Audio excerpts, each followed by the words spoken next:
Son las 7:30 de la tarde, una hora menos en las Islas Canarias. Sean todos muy bienvenidos a la redacción abierta, un día que lo tenemos ancho y largo, como el río Ebro, ancho y largo. Y no lo queríamos perder. Bueno, pues no lo vamos a perder. Ayer, casi sobre el timbre de la hora, se alcanza un acuerdo propiciado por Pakistán, un acuerdo de alto el fuego de 15 días.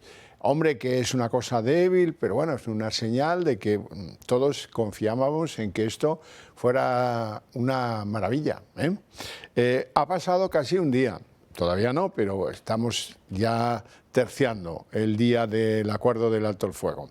Y no han cesado los ataques, ni de Irán hacia los países aliados de Estados Unidos, como es Kuwait, ni de Israel respecto del Líbano, donde está aprovechando Netanyahu para ganar terreno, con 80 muertos, según dicen, etcétera, etcétera. Eso sí, tanto Trump como Netanyahu dicen no, el acuerdo de paz era respecto de Irán, no respecto del Líbano. Trump también está de acuerdo con eso, cuidado.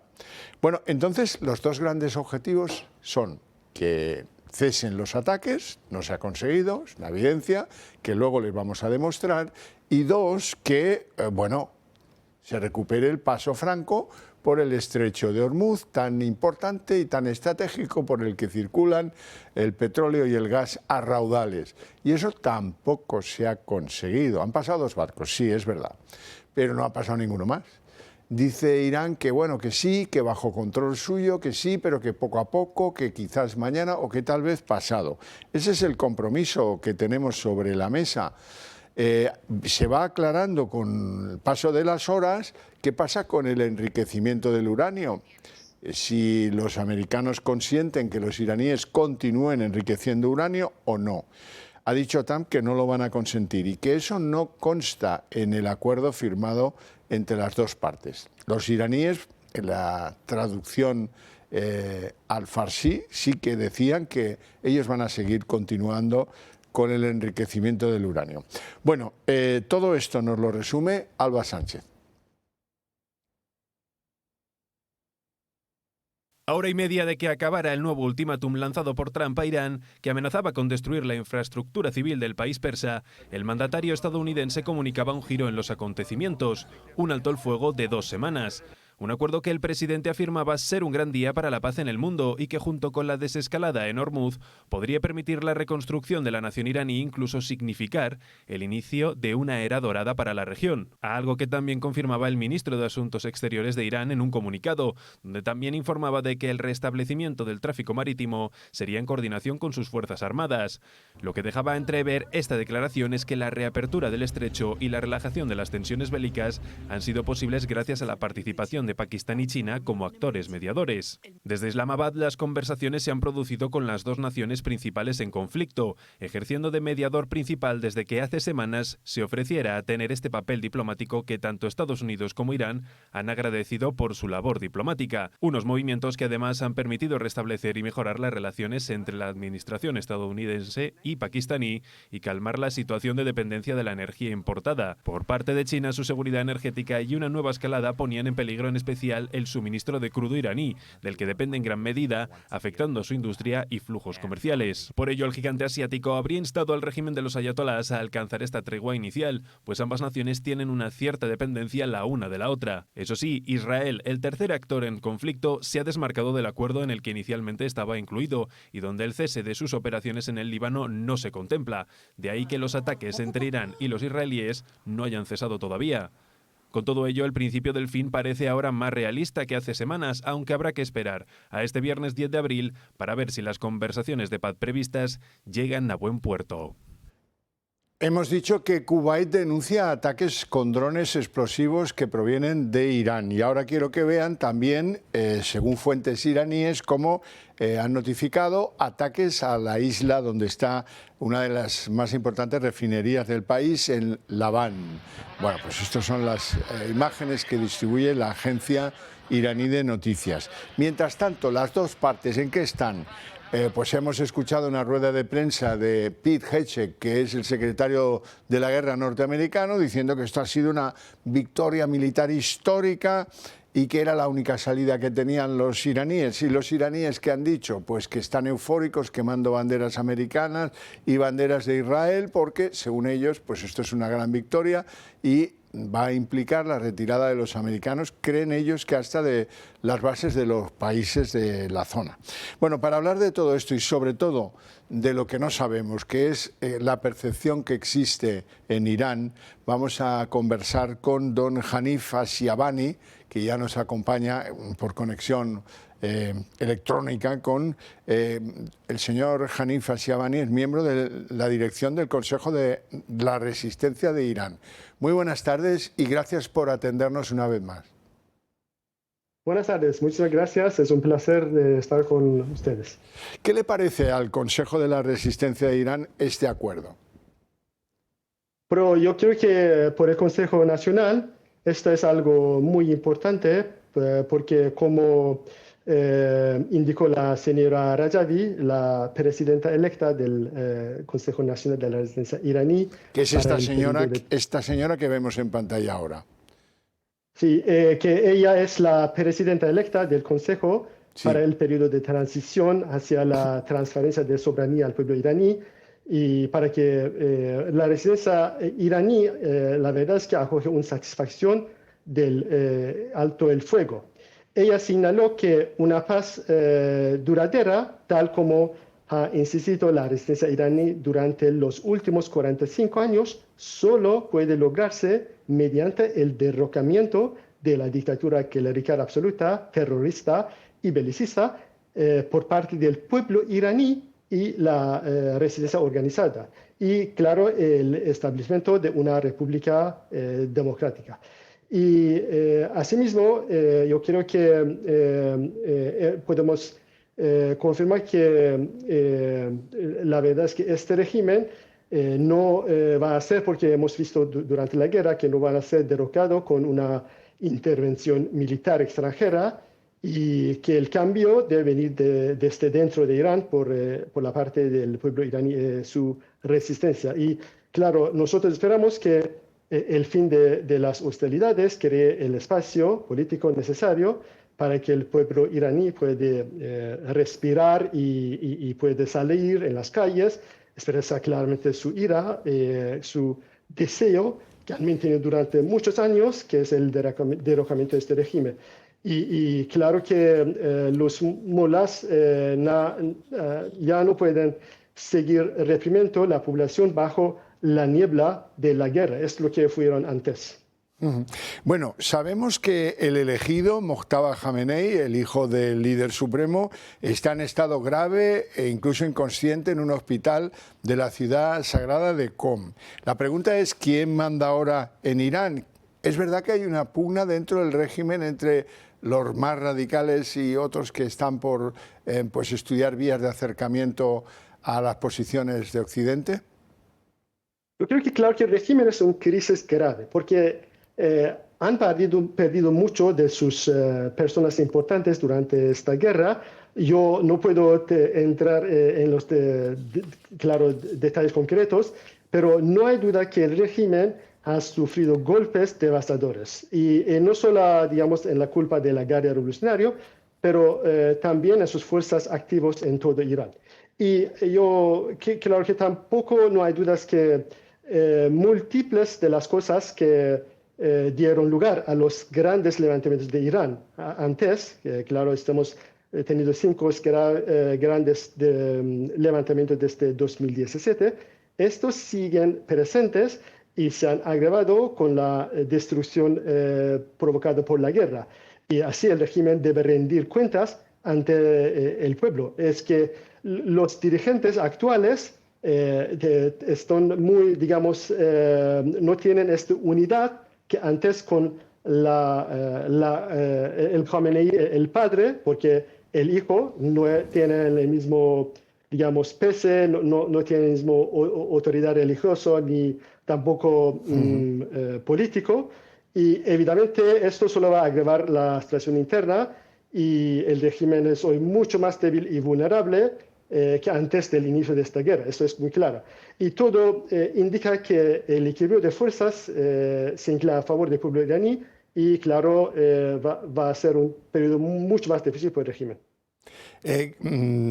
¿Quién es el que toma las decisiones de llegar a este acuerdo de paz con los norteamericanos?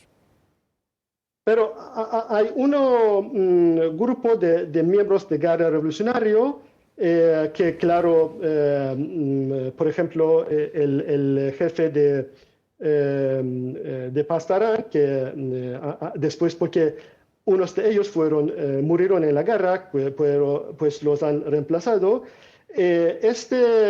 Digamos, consejo están tomados, pero no todo es claro, porque Khamenei dicen que es muy débil, que ha sufrido, que es muy gravemente herido.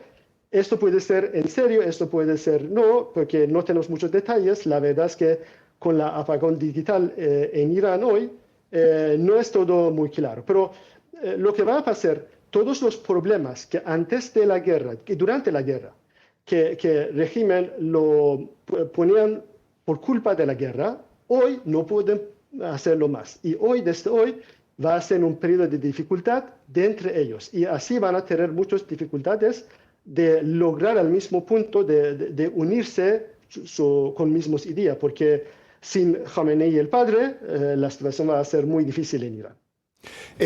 Todo esto significa que el régimen de los mulás durante la guerra ha continuado con sus ejecuciones sumarias sobre ciudadanos iraníes.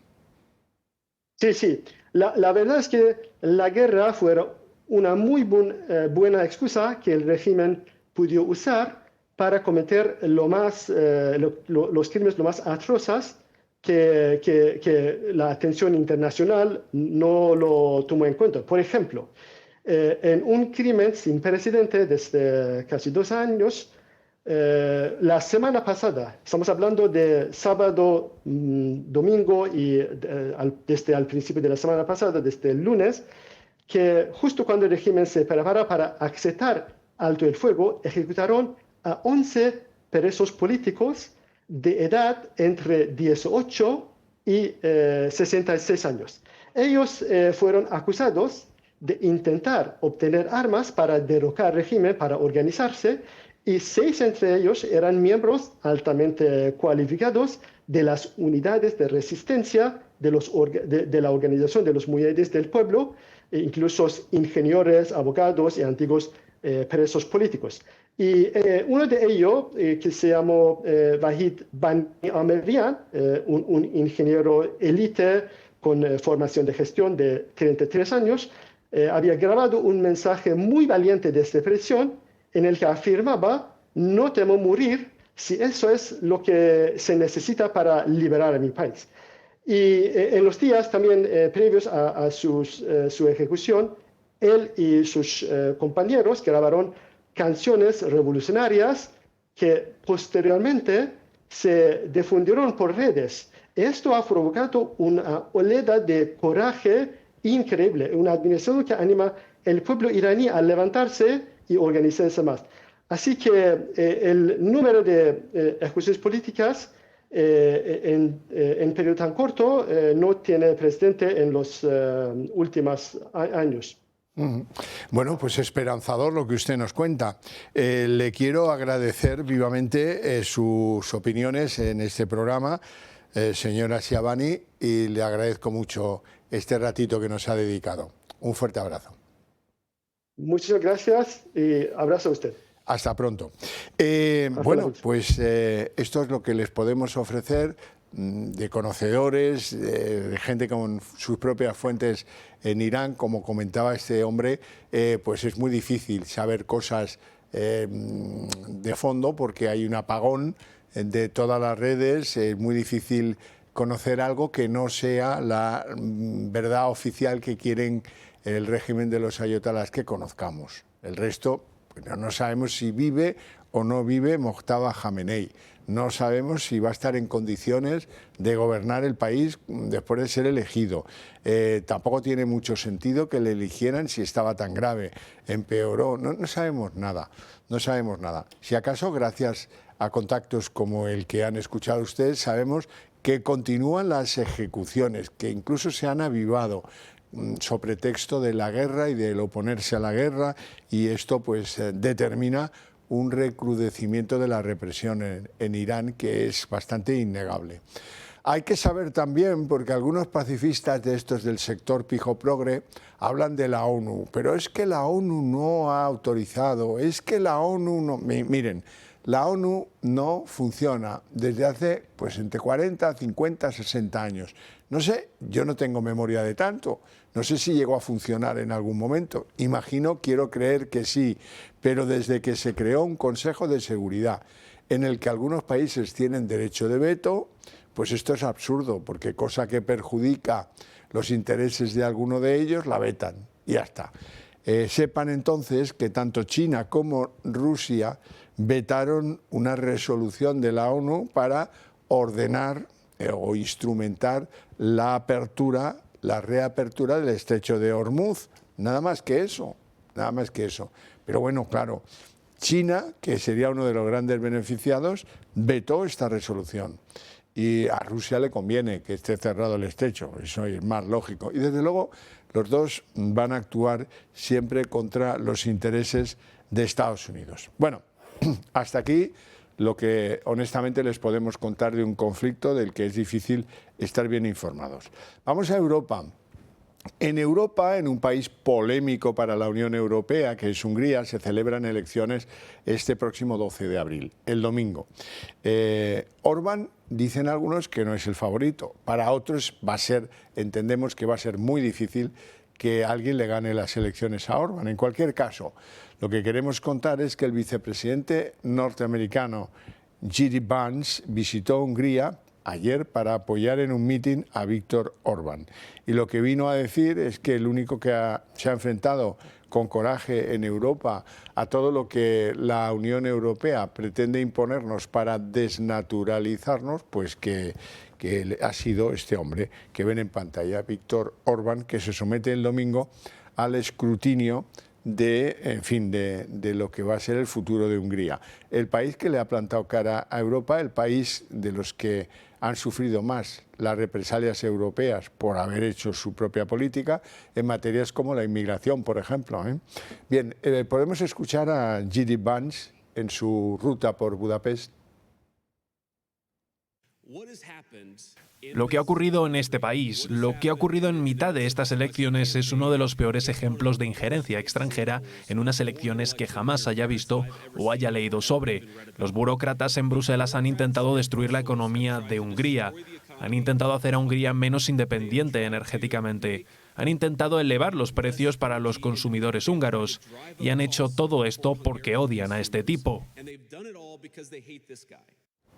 Y ahora vamos a hablar de España y lo vamos a hacer con dos bombazos informativos. El primero, sepan ustedes, los que están interesados en qué pasó en el accidente de trenes de Adamuz en Córdoba, que la Guardia Civil es quien lo dice, la Guardia Civil.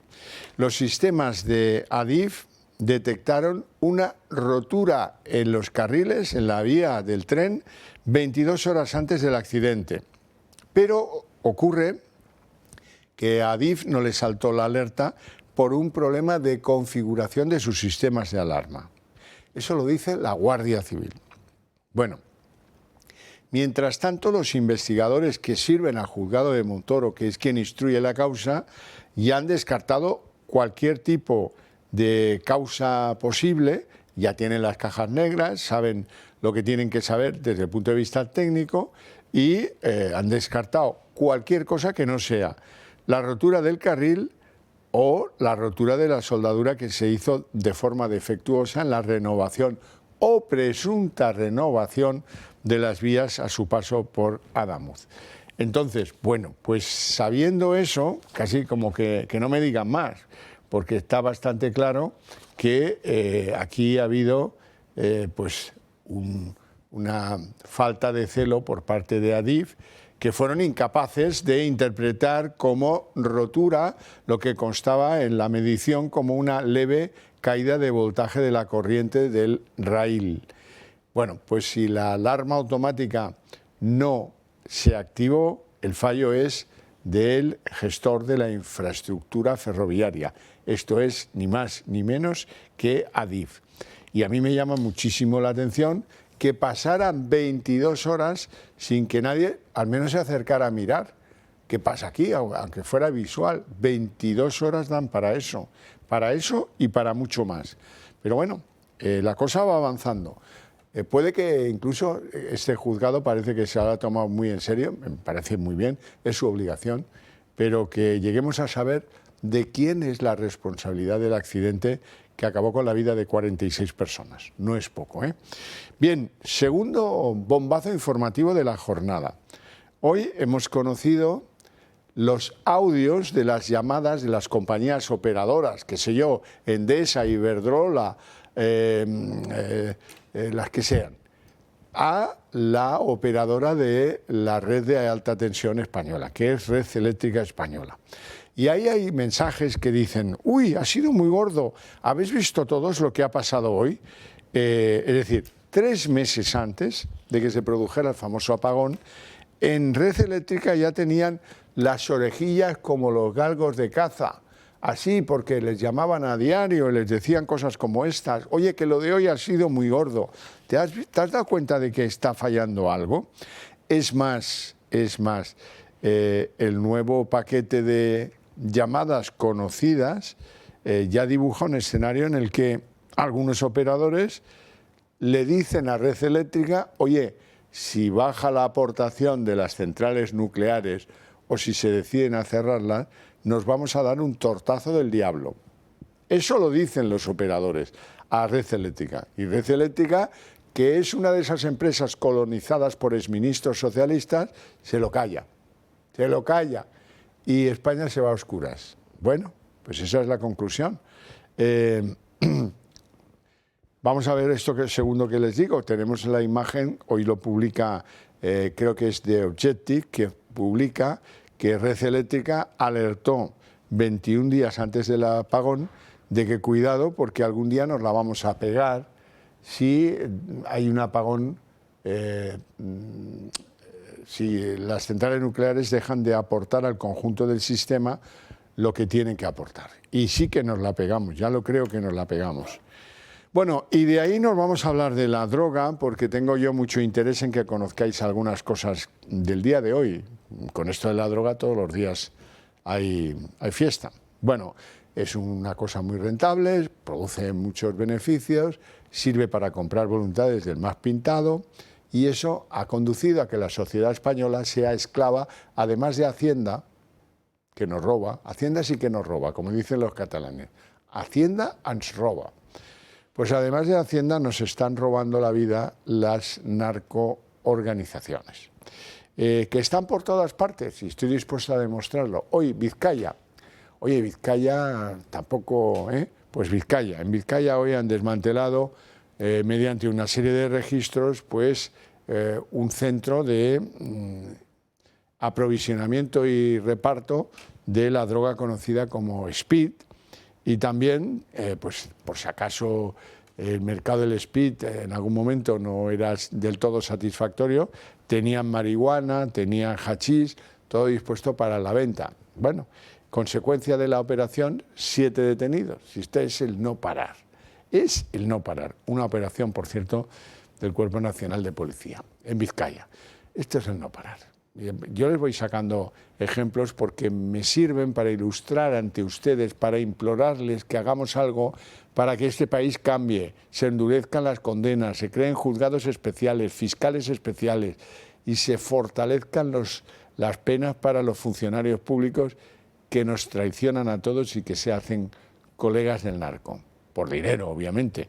Por dinero casi todos, claro. Desde luego los que yo conozco, los que hemos contado aquí, todo será por dinero. Bueno, esto es lo que os cuento de Vizcaya y de la droga, pero ahora nos vamos a Santipetri, en Cádiz. En Santipetri son imágenes de la AUGC, que nos las han facilitado ellos, pues vean ustedes cómo los narcos se abastecen de garrafas de gasolina a plena luz del día, a bien pocos metros de la costa, como que van andando.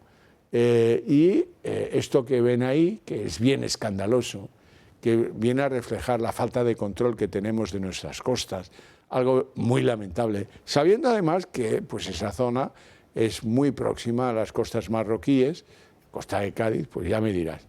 Esto mismo pasó hace unos días y también fue localizado por la persona que es a quien se lo pasa a la Asociación de la Guardia Civil, en Conil. Así es que no es un caso aislado, es un caso que todos se han relajado. ¿Por qué? Porque como no van a por ellos, pues ahí hacen y deshacen lo que les viene en gana. Repostan, se habituallan, se van a comprar unos pinchos morunos, lo que haga falta.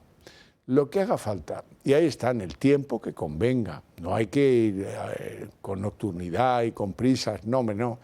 Mejor hacerlo de día, porque es más fácil, ¿no? ¿Queréis que esto siga así? ¿O queréis que empiece a cambiar? La cosa dependerá del acuerdo con los españoles de quien se presente a las próximas elecciones generales. Que tenéis que exigirle, como pienso hacerlo yo, a vuestra opción política que introduzca en sus programas electorales algo que empiece a darle la vuelta a este lamentable asunto que está torciendo la voluntad de los jóvenes en España.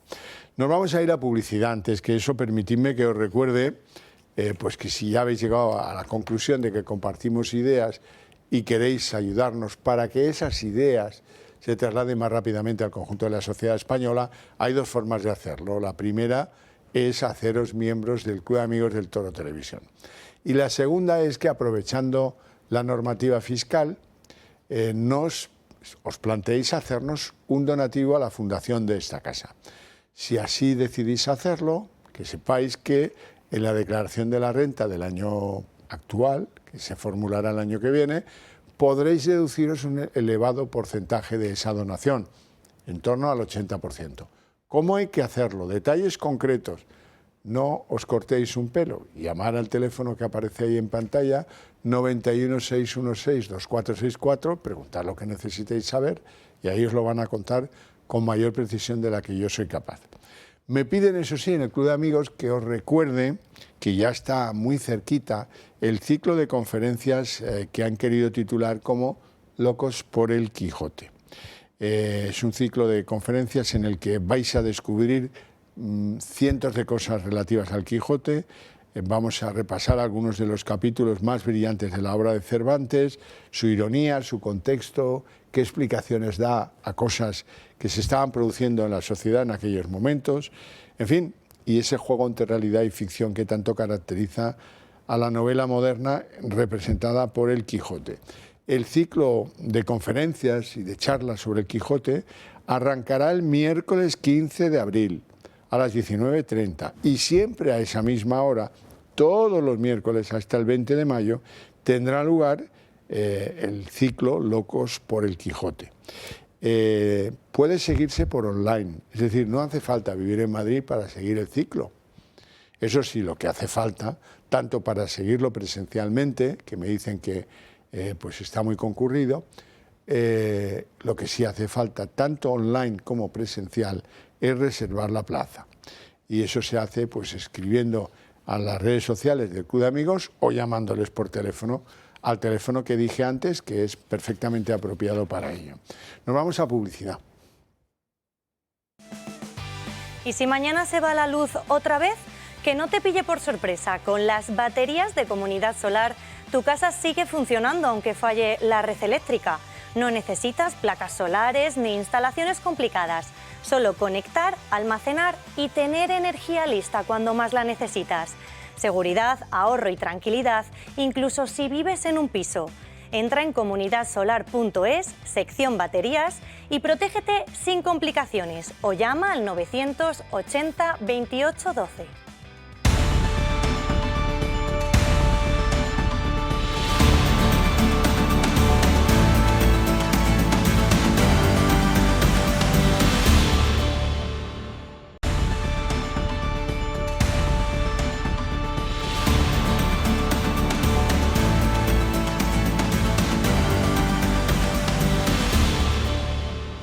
Son las 8 y 2 jóvenes minutos, momento en el que abrimos nuestra mesa de análisis político. Lo primero será, como es lógico, presentarle a nuestros invitados.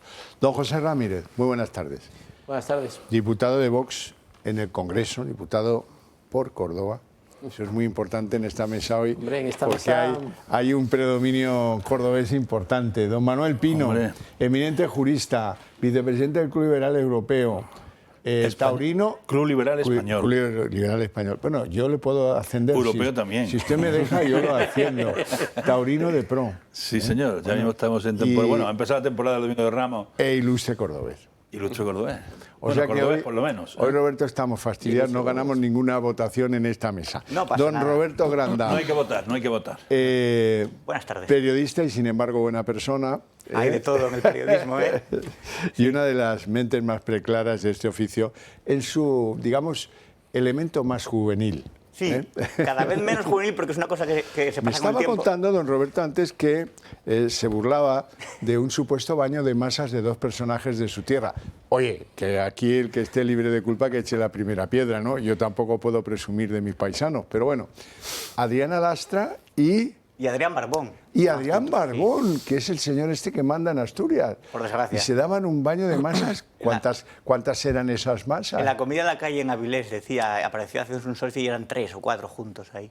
Es que... No puede ni caminar. Tremendo, tremendo. Bueno, está usted, me imagino, por el moreno que luce en Asturias. Sí, es que hasta en Asturias hace bueno. Hace bueno hasta en Asturias, pero no habrá ido a la biblioteca de Oviedo a leer libros de trenes, como la socia sobrina de Ábalos que hemos conocido hoy. Sí, los que la no verdad la es que es interesante porque tienen siempre aficiones muy al margen de su profesión real, ¿no? Una es odontóloga, otra se dedica a leer trenes. Dice, ¿es usted puta? Dice, no soy odontóloga colegiada. Eso fue genial. aunque la verdad es que una cosa no quita la otra. Digno de chiste, que es la gran aportación de los españoles a las sobremesas mundiales, sí. Es la ironía o el humor negro de un buen chiste contado a tiempo y con gracia, cosa que, en fin, está reservada para unos pocos, entre los que yo no me encuentro, desde luego. Empezamos con algo muy relevante, me parece que lo es. Hay quien dice, yo no lo sé, que Koldo se está distanciando tanto de Ábalos porque lo que pretende es un pacto con la Fiscalía. A mí se me antoja tardío el pacto con la Fiscalía, sobre todo porque van cayendo como granos de uva, van cayendo las presunciones en el Supremo, van cayendo una tras otra. Luego iremos a ellas en la jornada de hoy del juicio. Pero vamos a ver, si después de la declaración de la sobrina no queda claro que hay un tráfico de influencias, pues que venga Dios y lo vea. Si después de lo de la sobrina resulta que no hay malversación de fondos públicos, pues que venga Dios y lo vea. Otra cosa será quién es culpable del delito o no.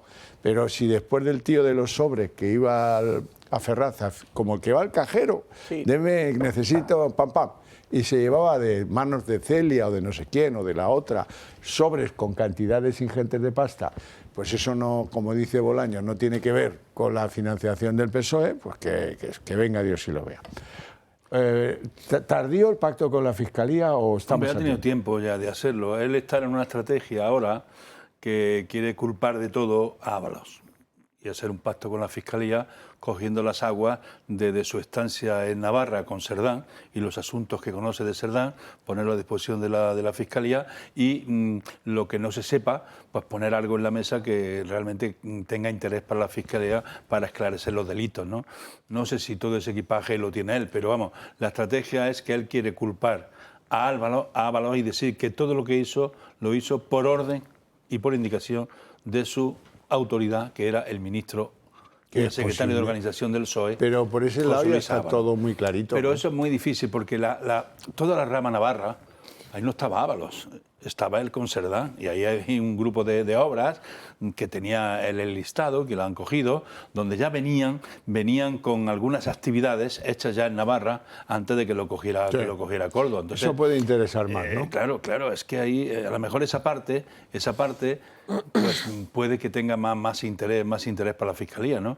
No lo sé, todavía no lo ha planteado y yo lo he leído esto en la prensa y yo creo que si ha querido hacer ese pacto ha tenido tiempo de hacerlo, ¿no? Muchísimo como le va a ir bien en la petición de pena a Aldama porque su abogado se entró desde el principio ahí su defensa, pues quiere acogerse, dice, para salvar a su familia y a su hermano Joseba del lío el recogedor de sobres. Que él cree que lo ha metido.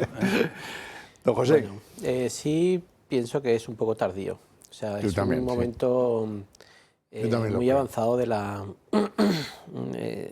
proceso, muy avanzado de la investigación, muy avanzado de todo. Y además es que la Fiscalía tiene como principio que tienen que llevarles algo nuevo, algo que no conozcan, no aclarar detalles de cosas que ya conozcan. Entonces yo veo prácticamente imposible que vaya a poder salir por ahí. Otra cosa es que también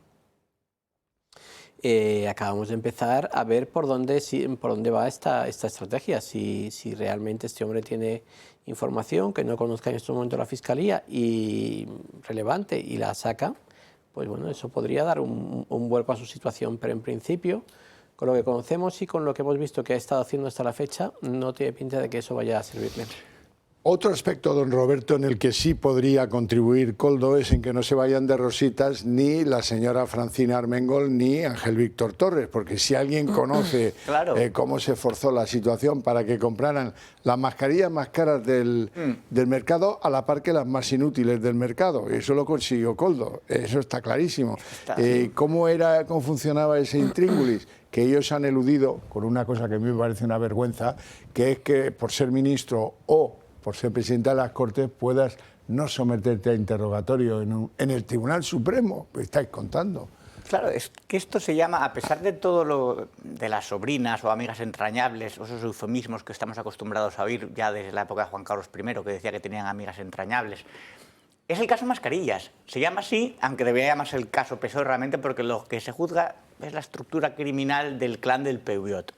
Y en ese sentido, ahora, bueno, se traicionarán entre ellos, Koldo, Ábalos, muy desagradecido de Koldo, porque, hombre, lo sacó de portero del Puticlub y le dio cargos de responsabilidad, y ahora, aunque Ábalos es un profesor de educación primaria que fue medrando en el partido. O sea.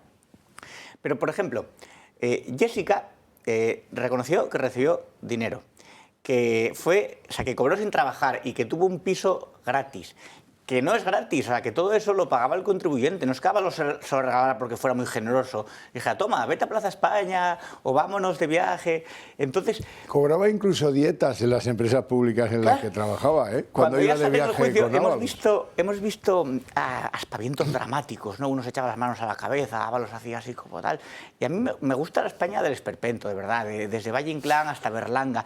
Pero esto es la sórdida estética moral de una época. O sea, que le hemos dado pie a gente que llegó, y cito textualmente, Ábalos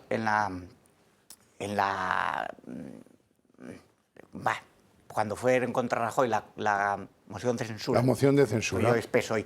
Dijo, hay que sacar la corrupción de la política y defender la exigencia de la ejemplaridad en la ética pública. En la ética pública, sí. Eso decía Ábalos, imagínate. Y con todo lo que vino después. Por eso que hay que valer. O sea, se está juzgando esta época, pero además, cuando Ábalos en el 2001 lo defenestraron, recibió muchos mensajes de apoyo, a pesar de que dicen que no lo conocían de nada. Pedro Sánchez le dijo, los infundios que estamos viendo en los medios, mucho ánimo. Óscar Puente le dijo que era una persona recta y decente. Y ojo, y no solamente hablamos del PSOE. ¿Qué pasa lo que dice en ese espacio a la izquierda del PSOE? Yolanda Díaz le dijo, José Luis, no me digas que lo que leo es cierto. Y le respondió con un emoticono de un corazón, un beso con un corazón. Y Pablo Iglesias escribió en uno de estos panfletos de extrema izquierda con texto que se llama A favor de Ábalos. Es decir, hablando de periodismo basura, de los que están investigando el tema de Ábalos. Que es todo, ¿no? El conglomerado, esa unión tóxica PSOE-Podemos, no se libra nadie y Sumar. Está bien eso de la era Almodóvar o la era Torrente de la política. Tienes razón. Bueno, vamos con las sobrinas. Las sobrinas se han convertido en testigo de cargo de Ábalos, principalmente, el que produce el presunto tráfico de influencias y el que produce la presunta malversación de fondos. A mí me ha emocionado lo de hoy de la ex Miss Asturias, esta colega tuya de... Sí. Asturiana, creo que es gallega de origen, pero bueno, da igual. Claro, los asturianos son donde quieren. Que hoy me ha hecho llorar, porque dice que... Bueno, Oviedo no es tan grande, que se levantaba a las 4 de la mañana para ir a trabajar a los Israel. Pero bueno, vamos a ver. Y ahí la tenían postergada, sin ordenador, debajo de una escalera, con una silla. Claro, la chica decía, no, me voy a cultivar. Y se iba corriendo a la biblioteca de Oviedo a leer libros sobre trenes. Bueno, eso es lo que ha dicho ella, ¿eh? Lo más interesante de todo, dice, ¿usted fue enchufada en los Israel? No me consta, nunca me dijeron, te vamos a enchufar en. Pero claro, es que he seguido un poco el procedimiento y parece que aquí pasaba algo. Luego ha declarado su jefe, el de los Israel, y el jefe dice, yo la quise echar, le abrí expediente porque faltó por lo menos 8 días seguidos sin dar explicaciones. Le abrí expediente y tal como le abrí el expediente me cesaron y el expediente se archivó. ¿Hasta qué punto? Bueno, eso, ¿cómo lo vais a calificar? Pues de corruptela. De corruptela igual que la de ayer, la que tiene un gato que le llama pequeño ratón. Bueno, es que esto de verdad que Almodóvar es incapaz. En este país nuestro, el guionista de la serie del PSOE, bueno, sería el rey de los dibujos animados. Vamos a ver antes el resumen de la declaración de hoy. Perdón. Por el Supremo siguen pasando más amantes de Ábalos. En la segunda sesión del juicio Mascarillas le ha tocado el turno a Claudia Montes, la ex Miss Asturias que el exministro colocó en Logirrail. La joven asegura que no fue consciente que Ábalos y Koldo le habían enchufado en la empresa pública. No, porque realmente yo hasta el día de hoy que veo todas las pruebas que hay y no voy a ser falsa. Ustedes me están demostrando por los mensajes que hay que ellos hicieron algo detrás. Dice que Ábalos era consciente de que como madre soltera y sin trabajo necesitaba trabajar. Por ello el exministro le pasó los enlaces del puesto de trabajo. Él sabía que yo como madre soltera estaba sin trabajo y necesitaba pues trabajar. Entonces como cualquier amigo le cuentas tu situación, ¿no? Y compañero de partido, y me pasó los enlaces.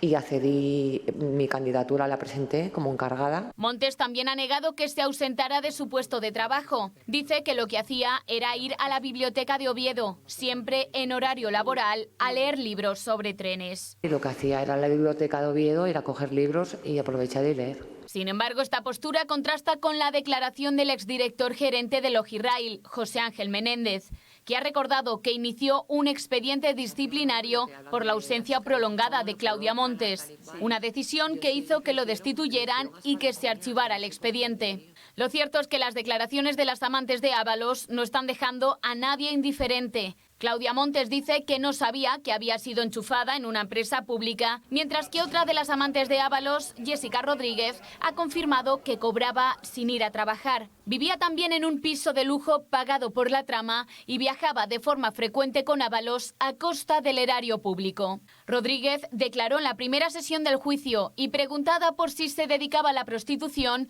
Jessica respondió tajante. Su profesión tiene que ver con la contraprestación económica a cambio de sexo. Es que no sé cómo explicarlo. No se preocupe, yo le contesto. No, soy dentista y estoy colegiada.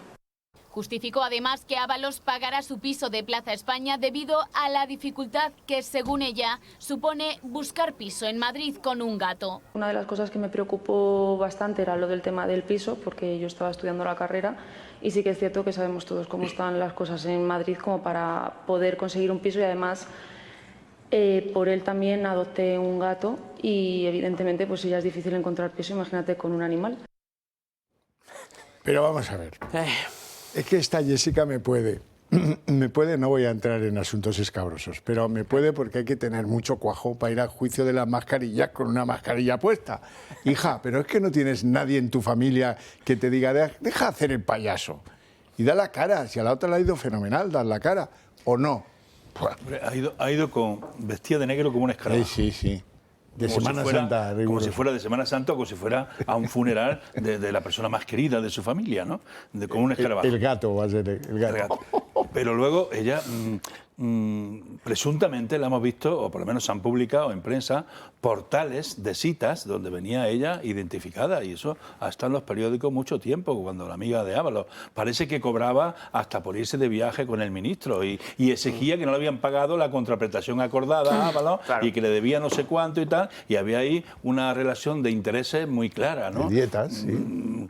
Que la han colocado en el ministerio sin trabajar, eso ya no lo discute nadie, ella misma la ha reconocido, ¿no? En dos empresas en distintas. dos empresas distintas, ¿no? Bueno, y que la otra también la han buscado un empleo. A veces parece que fue a trabajar, pero tuvo algunas ausencias y un expediente que no se conoce. Bueno, pero todo esto es muy cutre. El tema no está ahí. El tema está en que Aldama denuncia que ha pagado unas comisiones por unas mascarillas casi o mediador, donde parece que hay unas comisiones casi de 5 o 6 millones de euros que han desaparecido. O por lo menos no sabe dónde están. Ahí puede estar el solomillo y ahí puede estar que si eso lo sabe Koldo, negocie con la Fiscalía, si sabe el destino de esos fondos donde fueron finalmente.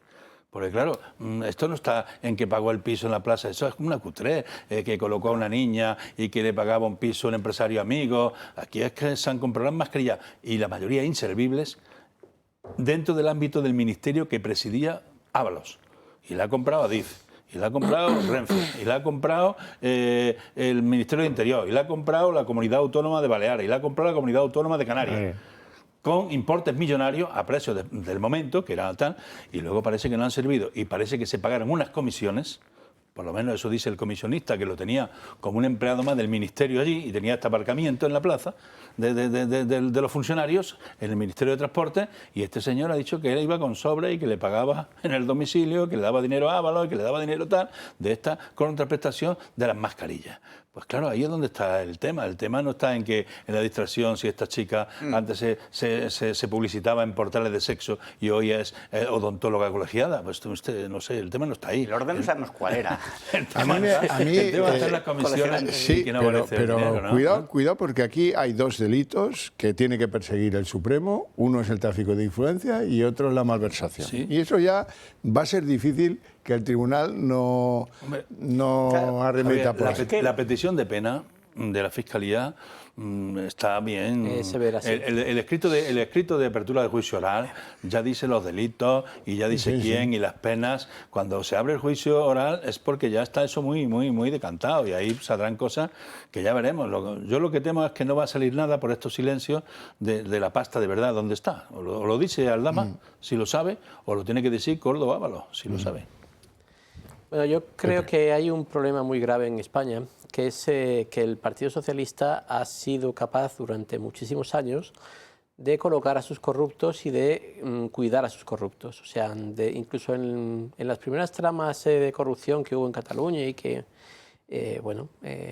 llevaron a gente a la cárcel, luego esas personas, claro, pues en todas esas tramas, esa gente luego terminó trabajando en el propio partido socialista. Terminaron recuperando una vida gracias al apoyo del PSOE. Entonces, yo tengo la sensación de que muchos de estos van a tardar mucho, directamente no van a tirar de la manta todo lo que podrían, intentando que en el futuro les puedan echar una mano. Lo que pasa es que, claro, todo dependerá de cómo vayan viendo la evolución del juicio, y lo que estamos viendo es que es esperpéntico. O sea, Roberto, si te gusta la España del esperpento, estarás en tu... Un poco más del humor de José Luis Cuerdas y un poco del absurdo. Estarás en tus mejores momentos. Lo del gato tenía un toque, ¿no? De cómo vas a... Y es como si Jessica fuera la voz de una generación. Pequeño ratón. Sí, Pequeño Ratón serían los que cazaba, pero vamos, que le dio voz a la gente que sufrimos el precio del alquiler en Madrid, que eso está muy bien. Y luego eso que... Lo de estos días en el Supremo es tremendo, un desfile de todas las putas del PSOE que llega en furgoneta, llego saludando no, así. De todas no, porque tampoco, no creo que tengan de infraestructura para... No, pero a ver, sí que es verdad que sería un error, a ver, nos distraemos y tal con los detalles más morbosos de la vida íntima de Ábalos, pero aquí lo que se está de verdad juzgando es una comisión para amañar adjudicaciones, cohecho. Sí. Tráfico de influencias, malversación, enriquecimiento personal en lo más duro de la pandemia. O sea, que estos tíos eran unos cutres, eran unos puteros, unos golfos, pero eran unos gángsters también, que se estaban lucrando personalmente ellos, mientras cientos de españoles, y había algún día que llegaron a 1000, morían al día. Entonces, esto es la organización criminal PSOE. No dejemos... Ya sé que lo de la prostitución y Ábalos y la vida que se ha pegado, no, pues da eso porque tú piensas, no, es que él no las pagaba con su dinero, porque al final en España la prostitución no está prohibida, entonces uno con su dinero puede darse a toda la lujuria que quiera, lo único que es pecado capital, pero no es pecado en el Código Penal. Entonces, pero este lo hacía con dinero público. O sea, las putas, la cocaína, las fiestas, es dinero que pagó el contribuyente español. Pero eso es un rasgo muy del PSOE, o sea, me refiero, mientras que hay cosas de corrupción que vemos tanto en el PSOE como el PP y bueno, las comisiones y tal, sí. Y todo eso lo hemos visto en diferentes casos, tanto en el PSOE como en el PP, como en CIU y como en otros casos. Pero lo de utilizar el dinero público para pagar prostitutas, eso solo lo ha hecho en España hasta la fecha prácticamente el Partido Socialista. Solo lo han hecho gente del Partido Socialista que se sepa. Que se sepa. Hay un señor del PP Balear que también salió, pero... Que lo pillaron porque pagó con la visa. Sí. ¿Te acuerdas? Sí, pero me refiero que es una cosa, digamos, muy limitada, muy reducida al PSOE. Porque el PSOE tenemos casos de gente pagando prostitución en Marbella, en Baena, en la Junta de Andalucía, en el Roldán, no sé, o sea, es una cosa... Comprando cocaína, sin ir más lejos, en pleno centro de Sevilla. En Andalucía creo que había hasta una ruta de los prostíbulos. O sea, sacó algo medio de comunicación que podías hacer Andalucía de parte a parte siguiendo las casas alternas. Tito Berni, en la última edición. Tito Berni también le gustaba este tipo de actividades, ¿no?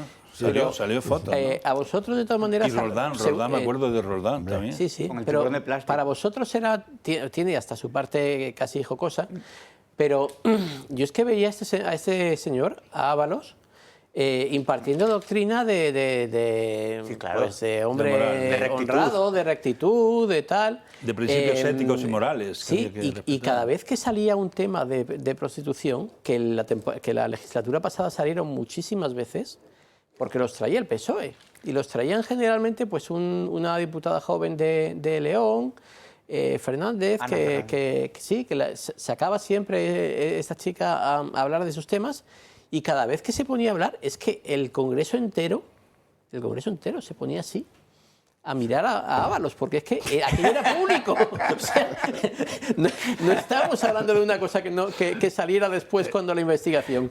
Es que la gente sabía perfectamente hasta los precios de las chicas con las que salían. No se ponía ni colorado. Bueno, Roberto, a ver, sé que te costará digerirlo, porque a Oviedo la conoce la literatura como Vetusta. Sí, claro. Que alguien, la regenta, ¿no? Si alguien tarda en llegar a la oficina de la estación de Oviedo para llegar allí a horario laboral normal y se levanta a las 4 de la mañana... No sé yo si fiarme de esa compañera. En Oviedo puedes ir andando casi cualquier sitio. Por eso te digo. Nos vamos a publicidad. ¿Sabías que en nuestro país se producen más de 50.000 paradas cardíacas al año? Y lo peor, la mayoría ocurren en casa, con los nuestros. En esos minutos, cada segundo cuenta. Por eso, tener esto a mano, el desfibrilador de Protege tu Vida, marca la diferencia. Es tan intuitivo y fácil de usar que cualquiera de nosotros puede salvar un corazón y evitar daños mayores. Pero la prevención no se queda ahí. Miren esto. Es su nuevo electrocardiograma portátil. Cabe en un bolsillo y en solo unos minutos tiene un resultado fiable para detectar arritmias a tiempo. Es tecnología profesional, pero en su mano.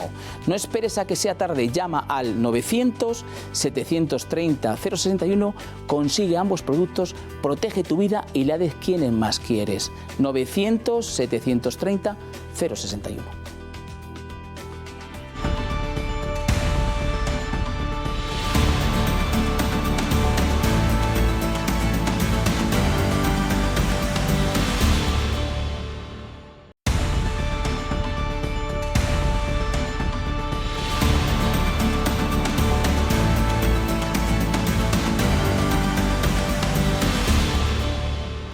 Bueno, las sobrinas testigos de cargo. El hermano de Koldo que dice que iba a recoger a Ferraz como si fuera cajero automático. ¿Y todo esto qué reflexión lleva al gobierno? Se preguntarán ustedes legítimamente. Pues van a escuchar a Bolaños. todo tipo de corrupción, ya sean comportamientos individuales, ya sea una trama organizada para cometer delitos que tapen otros delitos, nos asquea y nos repugna. Toda la corrupción nos asquea y nos repugna. Incluso nos avergüenza más la de cargos que hayan sido nombrados por el Partido Socialista. Dicho esto, hoy es el momento de la justicia, ahora es el momento de la justicia. Se están celebrando precisamente ahora los juicios orales, tanto en el Tribunal Supremo como en la Audiencia Nacional, la cúspide de nuestro sistema judicial. Serán juicios justos, con todas las garantías, donde podrán defenderse los acusados, y estoy absolutamente convencido que tanto el Tribunal Supremo como la Audiencia Nacional van a dictar sentencias justas. No repugna, no repugna. Oye, ha cambiado de música el ministro, ha cambiado de música. Sí, el ministro antes se metía con los jueces, los fachas con toga, cuando tenía temas que le afectaban, pero hoy ha estado de ministro, hoy ha defendido la independencia de la justicia, sentencias justas, la hora de los jueces, y que le repugna todo tipo de corrupción, y más la de cargos de su partido, como su secretario de organización, o otros cargos que haya ellos decidido nombrar. De todas maneras, como son los de secretario de Estado, que hay por ahí también alguna que pasará por el banquillo. Al ministro se le olvida una cosa. En la causa de la Audiencia Nacional, que es la causa Kitchen, la del PP, el PSOE ejerce algo que él quiere prohibir. Sí, que es la acusación popular. acusación popular. Vamos a ser serios. Monaguillo, hombre. Bueno, pero hay que decir una cosa. Tanto el PP como el PSOE, con estos casos de corrupción y otros, han hecho mucho daño al sistema democrático. Bueno, claro. Y los dos son muy responsables de que la sociedad cree distancia, de no creer en el sistema cuando se dan este tipo de espectáculos. Tú has defendido en este programa muchas veces el bipartidismo. Esto es lo que hace que el bipartidismo se haya ido a hacer puñeta. Sí, pero que defiendo el partidismo porque creo que da más estabilidad política, ¿no? Sí, pero mantener el bipartidismo precisamente es lo que ha provocado este tipo de casos de corrupción, y lo que es peor, es lo que ha producido que la mayor parte de los españoles ni siquiera perciban como una cosa particularmente mala la corrupción, lo perciban como una cosa casi normal, casi, en fin, que es algo que no pasa en el resto de Europa. En Italia, en Francia, en todos estos países, los partidos que han tenido grandes casos de corrupción han desaparecido. ¿Por qué? Pues porque es la exigencia ética, la exigencia moral en esos países ha llevado a que no pudieran seguir teniendo una posición de predominio. En España, sin embargo, el PSOE y el Partido Popular lo que han conseguido a través de sus medios de comunicación es que la opinión pública española esté ya anestesiada por completo respecto a la corrupción. Tú ahora puedes decir prácticamente lo que te dé la gana de corrupción, que no va a tener el más mínimo peso. Vamos a ir a Andalucía a unas elecciones, y en esas elecciones en Andalucía, el hecho de que hayan llevado a María Jesús Montero, que solo ha tenido pues casos como el de los ERES, el formar parte del gobierno aquel de los ERES, ha tenido casos como el de aquella causa que fue archivada por errores. Bien, pues todos esos casos de corrupción y todos los que se han dado en este gobierno, los que ella tenía que haber evitado, como por ejemplo el de Plus Ultra y tal, todo eso no va a tener el más mínimo eco en la campaña electoral. ¿Por qué? Pues porque la gente está ya vacunada. Bueno, uno de los peligros que puede tener el caso Mascarillas y ver todo el rato a Ábalos, a sus sobrinas ahí, es que la gente identifica a Ábalos como si fuera un elemento externo del PSOE, ¿no? Lo apartaron y tal. No. Ábalos era la mano derecha de Pedro Sánchez. Ábalos era el que mandaba en Ferraz, y además tenía uno de los ministerios con mayor presupuesto y el de mayor capacidad de adjudicación, y mayor presupuesto mayor que el ministerio distópico delirante, el Ministerio de Igualdad, que fíjese si malversan dinero público ahí. Pero ese era Ábalos. Y ese ministerio luego pasó a Óscar Puente. Quiero decir, cuando hablamos de corrupción, también tiene unas consecuencias. La gente tiene que entender, los españoles tienen que entender que poner a esos tipos, a estos gañanes, a estos golfos, en ministerios tan importantes, que mueven tanto dinero, luego lleva a que no se controlen las vías, el dinero que era para arreglar tal tramo de Renfe, pues se lo ha dado a la chica, el dinero que era para un mantenimiento se lo ha dado a las fiestas de cocaína o un piso en Plaza de España. Eso es lo que conlleva. Y la cuestión, la sensación de impunidad, es decir, aquí nadie va a salir, bueno, sí, este caso pasará, les caerá una sentencia, lo que sea, pero que el PSOE suele salir siempre al margen. No se puede separar el caso Mascarillas o el caso Koldo o los demás casos de lo que es el PSOE, porque Ábalos no era alguien externo. Y llegará, te advierto de una circunstancia, si la cosa va degenerando, pues llegará un día en que la Seguridad Social pública te citará para una resonancia magnética en el cementerio. Sí, claro. Porque ya estarán muertos. Claro, si consentimos. Esto viene a raíz de que estamos todos muy ofendidos por el conocimiento. El Instituto Juan de Mariana ha hecho un análisis de cómo ha ido la cosa fiscal en España. Y es absolutamente una vergüenza. Desde que manda Pedro Sánchez nos han crujido con el aumento de 141 medidas fiscales. Algunas son impuestos y otras son tasas. Me da igual. 141 en aumento. Tanto es así que no han recaudado tanto como el año pasado. Bueno, sí, el 2026 será mejor año porque no deflactan impuestos. Eso sabemos ya lo que nos cuesta a los españoles, 12.000 millones cada año, la no deflactación. Y sabemos que la técnica de Sánchez afecta más a los que cobran salarios bajos que a los que cobran salarios altos, que también les afecta, lógicamente, pero no tanto. Vamos a ver el resumen de lo que hoy conocemos sobre los efectos de esta agencia tributaria devastadora. El gobierno se superará este año. Arranca la campaña de la renta y su objetivo será recaudar un 60% más que el año pasado, 11.270 millones de euros. Y eso que ya han logrado el récord histórico en recaudación de impuestos. Superarán sus propios límites este 2026. ¿Qué supondrá esto en los bolsillos de los ciudadanos? Pues que pagarán Hacienda entre 250 y 2.150 euros más al año. Si nos centramos en los salarios, el Estado se queda con más de la mitad del sueldo de un trabajador medio. Es decir, por cada 100 euros que paga su empresa por él, este solo ve 64,4 euros. ¿Hasta dónde puede llegar el gobierno? Se preguntan muchos de los españoles. Pues bien, parece que no hay límite. Si echamos la vista atrás desde que llegó Pedro Sánchez al poder, los impuestos se han subido 141 veces. Esta recaudación desbocada hace que una familia en España pague 1.657 euros más que hace 6 años. Y cada uno de estos integrantes pagará a lo largo de su vida 460.000 euros en impuestos y cotizaciones sociales. Los socialistas no han explicado por qué rechazan deflactar el IRPF, como pedía el Partido Popular. La medida buscaba que, aunque suban los sueldos y las pensiones por la inflación, la gente no tenga que pagar más impuestos por ello. Al no hacerlo, cualquier trabajador que haya tenido un aumento de salario acaba pagando más impuestos. Y esto perjudica sobre todo a quienes menos ganan. Si se hubiera deflactado el IRPF, cada persona habría pagado 682 euros menos. Pero la negativa del gobierno solo ha producido un aumento de la carga fiscal, especialmente en las rentas más bajas. Y hoy Alberto Núñez Feijóo adquiría un compromiso solemne. Vamos a escucharle. Vamos a presentar un modelo fiscal adaptado al siglo XXI. Y también lo pondremos a disposición de los españoles antes de las próximas elecciones. En lo que de mí dependa, no se volverán a pagar tantos impuestos como este año. Y esto lo garantizo. Y si no lo hago, dejaré de ser presidente del gobierno. Este es un compromiso que asumo, que doy mi palabra y de momento he cumplido mi palabra siempre. Mentira. Lo novedoso aquí es que añade dejaré de ser presidente del gobierno, porque esto se lo oía yo a Rajoy.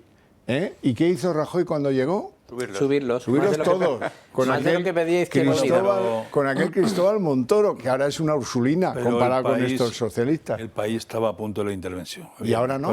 ¿Quién te garantiza que ahora no? En el contexto que había, cuando le piden que se vaya Zapatero, el país estaba a punto de la intervención, y acababa de intervenir Grecia y acababa de intervenir Portugal, bajando pensiones y bajando los gastos y tal. Entonces tuvo que buscar dinero. La verdad que lo dijo y lo hizo en el minuto cero con Montero a la cabeza. Pero era un momento económico muy grave.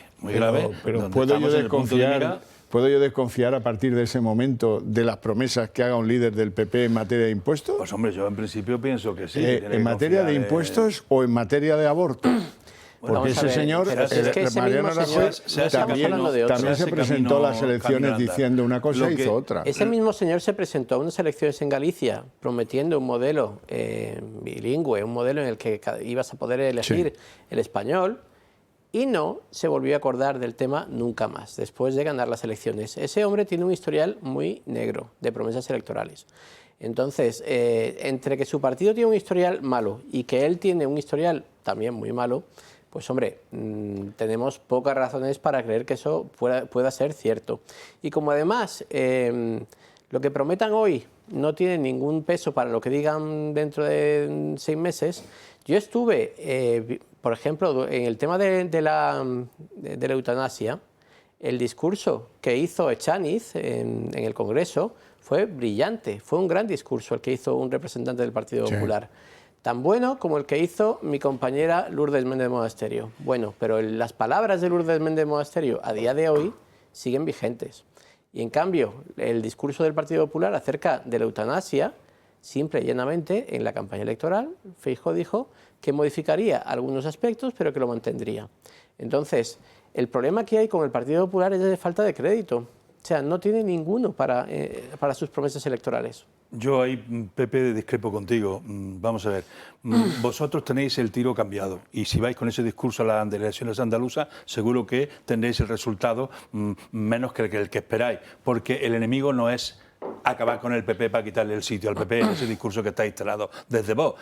Aquí el discurso tiene que ir a sacar a Pedro Sánchez, el socialismo, del gobierno, porque está haciendo un daño tremendo a la democracia. Se quitó a Zapatero del gobierno y se mantuvieron todas sus políticas. Que habéis estado en gobiernos y que habéis salido corriendo. Y eso afecta también a vuestra reputación. Habéis estado en gobierno, que pediste estar en gobierno y habéis salido corriendo. Ha mejorado nuestra reputación, como se ven todas las encuestas. No tanto. El irnos de los gobiernos en los que no se estaban cumpliendo las políticas pactadas ha mejorado. Lo veremos, ya lo hemos visto en cada elección, en lo que sea. Lo veremos. ¿Pero qué lo veremos? Pero que sí, ya se ha visto. En Aragón, Extremadura, Aragón, Castilla y León. Pero Castilla y León no ha sido las expectativas creadas con el discurso que está instalado. Y ya veremos en Andalucía, si en Andalucía la respuesta de la ciudadanía con ese discurso de atacar al Partido Popular porque es la alternativa y queréis ocupar su espacio como lo quiso ocupar Albert Rivera, si eso va a dar fruto o no va a dar fruto. Yo creo que tenéis el tiro cambiado y esa es mi opinión. Pero el problema es que me está dando usted su opinión. El problema es que me está dando usted su opinión. Yo le he dado hechos. Yo he dicho, Feijóo dijo esto y luego hizo esto. Y usted lo que me saca las bolitas, me las pone aquí sobre la mesa e intenta decirme que no, que nuestro discurso en realidad es que va mal encaminado. Si yo le doy hechos, usted podrá darme otros hechos para intentar rebatirlo. Pero si no me da ni un solo hecho, dígame una cosa que haya dicho el Partido Popular y que haya cumplido, pero no... Bueno, los hechos es que vosotros tenéis un planteamiento político muy pro-Trump y muy pro-Urbán, el de Hungría y tal, que en la Comunidad Europea parece que eso no es lo que más aceptable, ¿no? Y estáis ahí con un planteamiento así y eso es objetivo y eso no me puede decir que no es objetivo porque lo estáis pregonando cada día. Incluso vais a las asambleas o a los congresos donde Trump se presenta y tenéis ahí fotos de vuestro líder donde parece que estáis más cerca de Trump que nadie. Pues eso, si esa es la política para echar al PP de la alternativa de gobierno, creo que vais equivocados. Y además, si queréis entrar en los gobiernos, como tenéis los gobiernos parados, tanto el de Extremadura como el de Aragón, como el de Castilla y León, si lo que queréis es obstruir la gobernabilidad cuando anda votos para ser un gobierno, pues yo creo que también va la cosa más. Paraos los tendrá el novio y la novia, ¿no? Los dos. Le han dado votos para gobernar. Y por lo que sea, no se ponen de acuerdo. Bueno, pero será culpa de los dos. Roberto. Bueno, Hacienda. Hacienda, récord de recaudación y los servicios públicos cada vez peores. Yo estoy dispuesto a pagar de mi bolsillo, afortunadamente son pocos ministerios, a cada ministro y también a los consejeros de la Comunidad de Madrid, un bono de metro para que viajen una semana, bueno, hasta que se acabe el bono, en metro o en el transporte público de Madrid y que vean lo que es eso y cómo ha degenerado. Igual que pasa exactamente con la sanidad, igual que pasa exactamente con la seguridad, igual que pasa en cualquier servicio público. Las carreteras, los trenes. Las carreteras que vas dando botes y... Entonces, ¿cómo puede ser que haya mayor récord de recaudación, que al autónomo se le machaca, a los sueldos más bajos son a los que se le asfixia, se está pagando para mantener a esta panda y todo funciona peor? Y luego, te registra Hacienda, te va mirando al milímetro o la lupa, pero es una lupa miope. Porque a Begoña, a Sabiniano en su momento, al hermano de Pedro Sánchez, ahí no miraban nada. Desaparecían millones, igual que en otros casos, y nadie se encargaba. Entonces, en fin, yo pienso que el Ministerio de Hacienda, claro, ¿en manos de quién está? Pasamos de Montoro, hablábamos antes, y ahora está la Marichus, que es la que va a ir a Andalucía a vender a los andaluces, que ella es la que está a favor de la financiación singular de Cataluña. Financiación singular, que es otro eufemismo, que es darle a Cataluña una hacienda propia. Eso los andaluces lo veían muy mal. Por los que conozco yo, no solamente por los que están en esta mesa, que les vaya a dar a Cataluña y que luego vaya ella a ser representante de los andaluces, cuando hizo lo que quiso Puigdemont, hizo lo que quiso Bildu. Junqueras, bueno, Bildu también. Esa es la mayor corrupción realmente, o sea, más allá de todos los casos que estamos viendo, que son gravísimos, la mayor corrupción sin precedentes en la historia de la democracia es la amnistía a los golpistas y el encamarse con los filoterroristas, o con los terroristas, porque cuando llevan terroristas en sus listas con delitos de sangre, son terroristas duchados, o sea, son terroristas que han pasado del terrorismo armado al terrorismo político, o sea, al brazo político del terrorismo, pero es lo mismo. Eso es lo más grave del PSOE, yo creo que eso es lo que nunca se debería perdonar. Bueno, vamos a cambiar de asunto. Vamos a ver qué pasa con Pedro Sánchez. En primer lugar, sepan que el lunes se lleva a Begoña a la China, que le quiere comprar un batín de seda, o no sé qué, no sé para qué va. Él dice que va invitado por el gobierno chino. Pues mira, que está el patio después de lo que sale con Zapatero, Huawei, etcétera, como para irse a la China contento. Eso está escrito, como decía Rabindranath Tagore, en las estrellas, no lo cambia nadie. Pero en la Moncloa, de verdad, ¿en qué están? Pues la mitad de ellos, son 700, la mitad de ellos está en construir el perfil de ese tipo tan majete que tenemos en la Moncloa, el que colecciona esculturas del Quijote, que probablemente no haya leído, el que recuerda a Gaza todos los días porque se trajo unos recuerditos de unos niños de Gaza, el que juega con los perros en el jardín de la Moncloa, el que se pone la camiseta del 22 como si hubiera ganado no sé qué copa de no sé qué. Esos están en TikTok todo el día haciendo vídeos para repetir esa imagen. Él de verdad, la otra parte de la Moncloa, los otros 370, ¿en qué andan? En organizar a la carrera un acto político en Barcelona, 17 y 18, recién vuelto de la China, en el que probablemente esté Petro, vamos a ver si llega a tiempo, Lula. Es una reunión de la Internacional Socialista. Esta que han financiado los de PDVSA, por lo que parece, ¿no? ¿Por qué? Porque tiene mucho interés el gran líder carismático en que le presenten como el gigante que se enfrentó a Donald Trump. Véanlo. En un nuevo intento de limpiar el camino de los socialistas de cara a unas futuras elecciones, Sánchez se ha convertido en el TikToker de la Moncloa. Hoy os voy a hacer un pequeño house tour por el Palacio de la Moncloa en plan Isabel Presley. Acompañadme.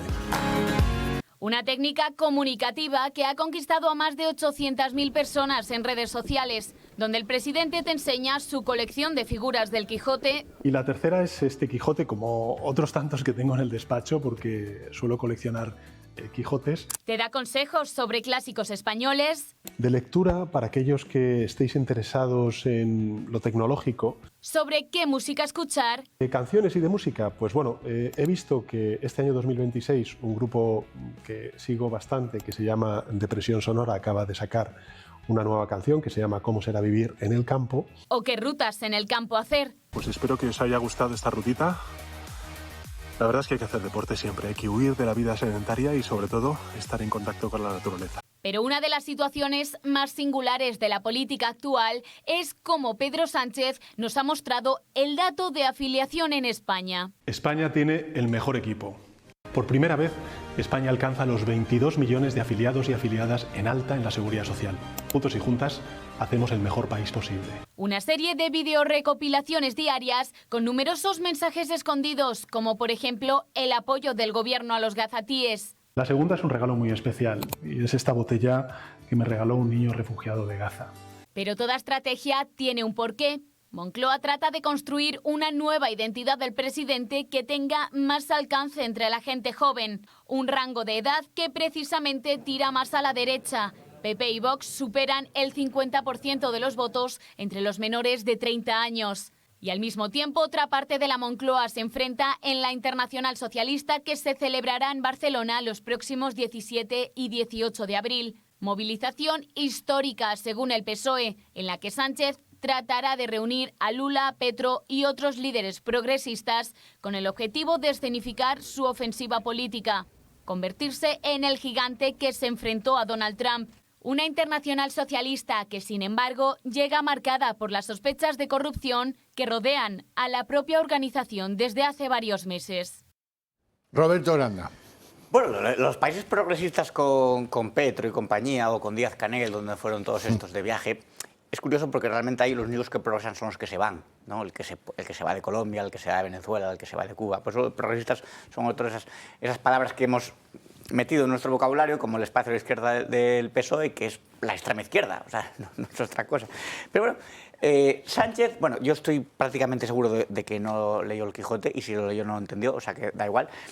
Esos tours que hace tiktokeros para una generación moderna de ahora, pues bueno, puedo entender que va a ese tipo de público. Yo como ya no tengo Instagram, Facebook, ni TikTok, ni nada, y yo creo que vivo más feliz, lo único que tengo es Twitter, y de momento hasta que dure. Claro, pues no engancho con eso, porque además lo veo tan falso, lo veo tan puesta en escena. Cursi. Sí, cursi. Un tío, además, hablamos del viaje de China, ¿no?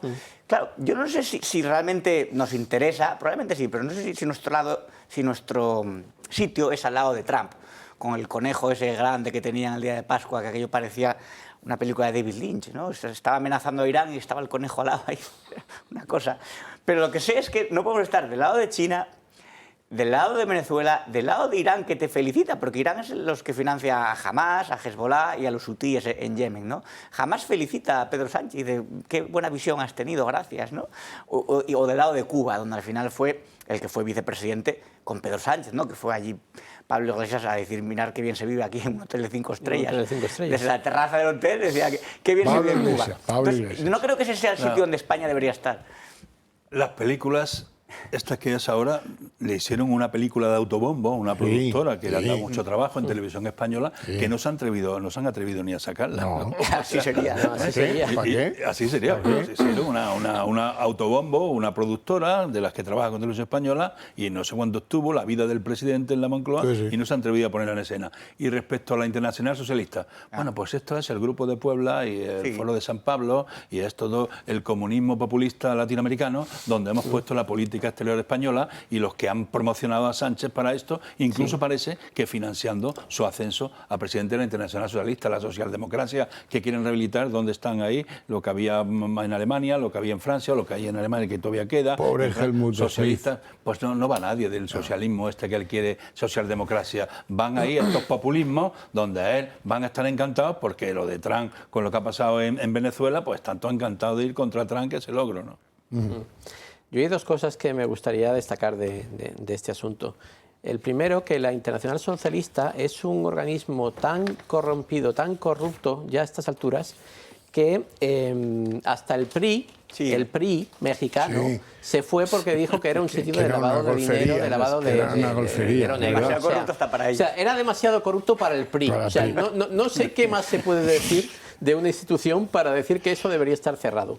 En segundo lugar, a mí, cuando vi al presidente de gobierno con aquella camiseta deportiva, me recordó mucho al dictador de Venezuela, al primero a Chávez, me recordó a Maduro, me recordó al dictador de Cuba, a Castro. O sea, por desgracia, yo no sé si nos damos cuenta de en qué punto nos está situando este señor, pero estamos ya en el momento en el que el peor grupo político del planeta, posiblemente el Grupo de Puebla, se ha hecho con el poder en España y lo está convirtiendo en una dictadura.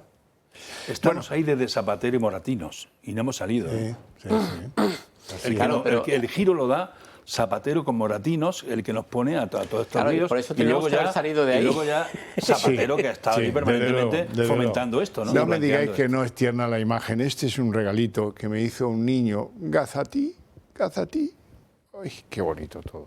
Qué bonito. En eso, 700 salarios que pagamos todos para hacer esas mamonadas. En fin, no tenemos tiempo para más, si acaso para que yo agradezca a mis invitados su presencia y sus opiniones y para que a ustedes les invite a ver a continuación El Día en 30 minutos.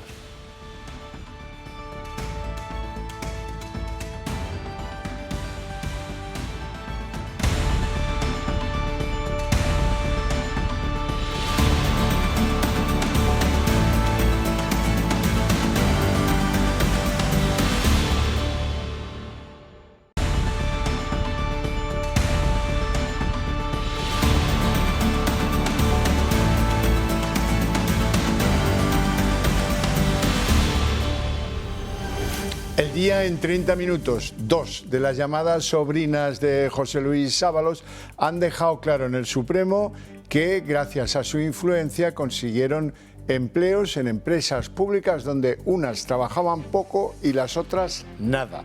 Eso es lo que ha quedado ya acreditado ante el tribunal. Huele a tráfico de influencias y a malversación de fondos públicos. En un caso en que, no nos olvidemos, lo sustancial eran las mascarillas. A eso ya llegaremos.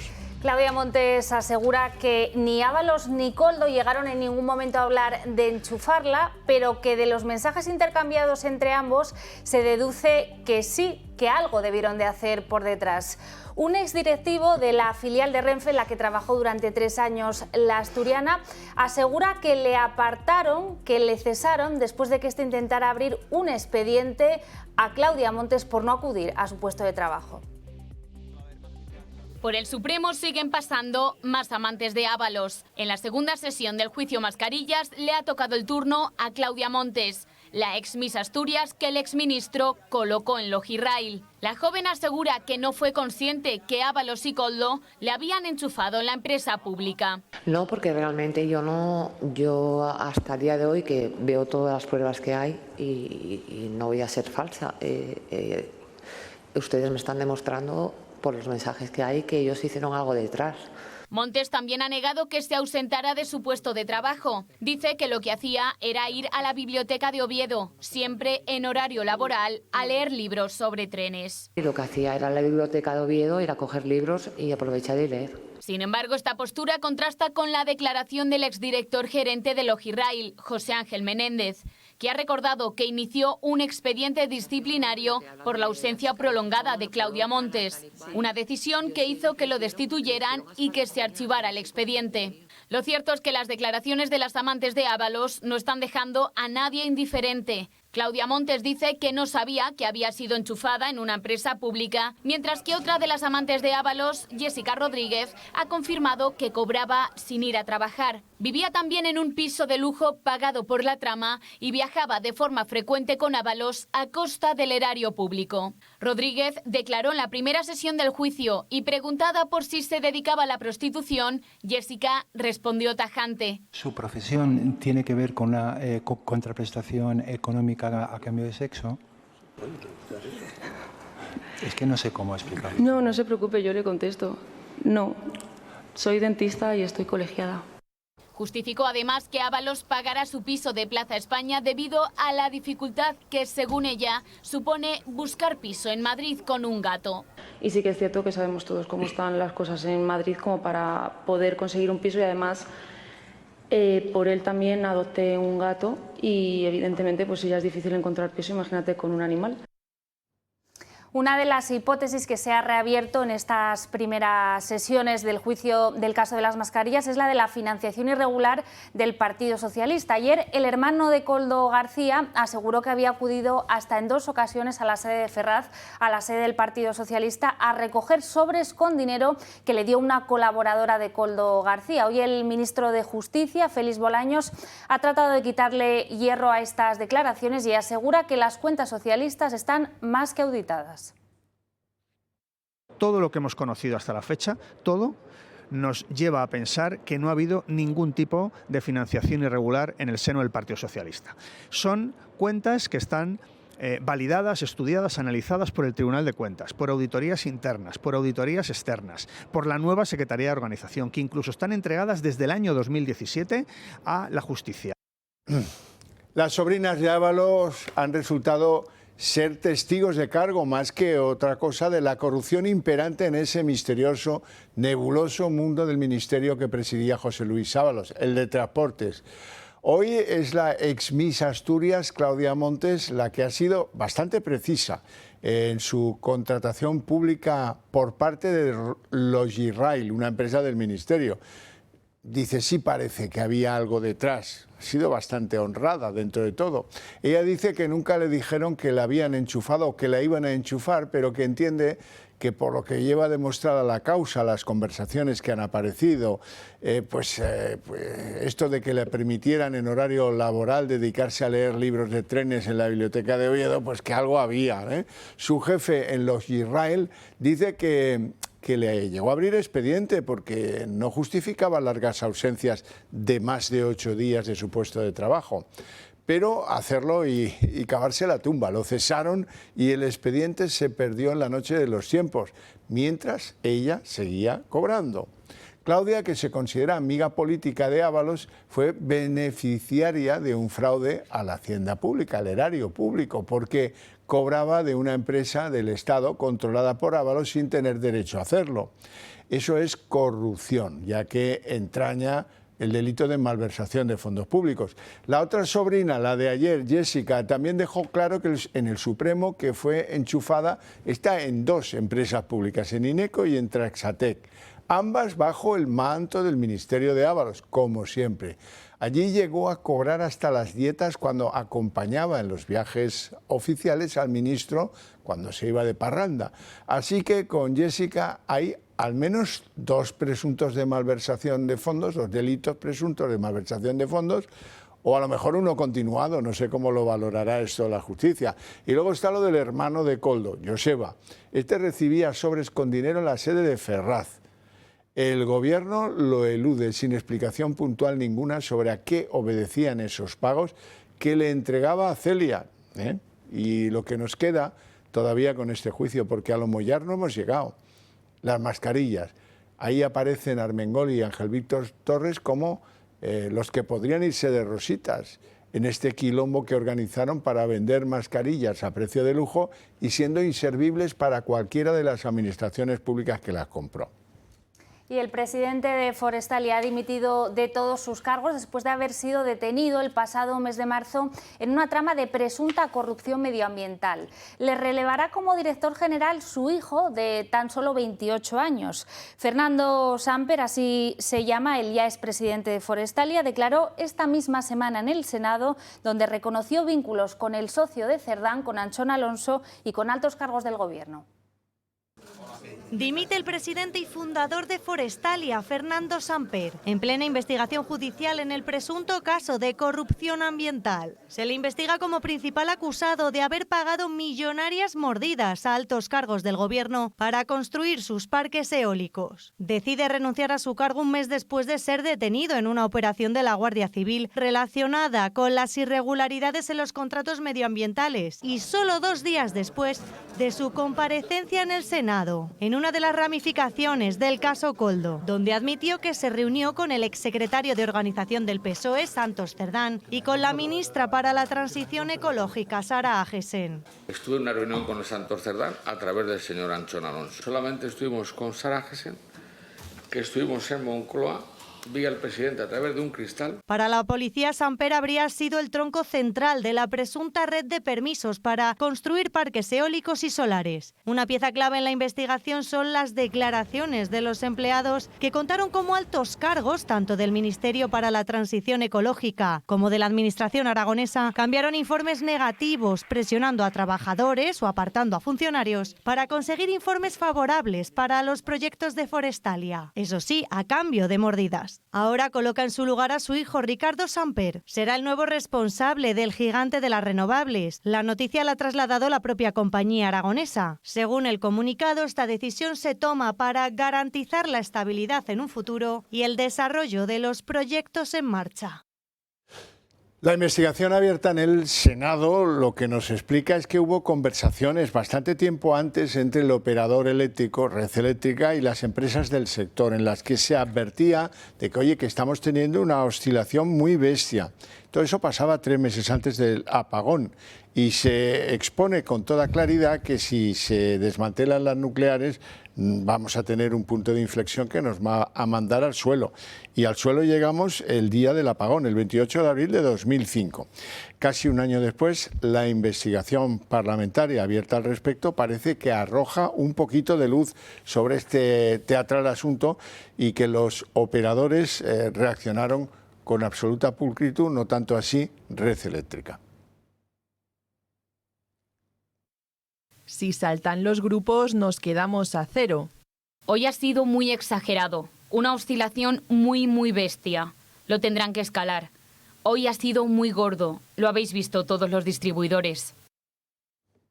Y en la página económica desde hoy ya puede presentarse la declaración de la renta. Este año Hacienda pretende recaudar un 60% más que el año pasado y eso que en 2025 ya batió todo tipo de récords de recaudación.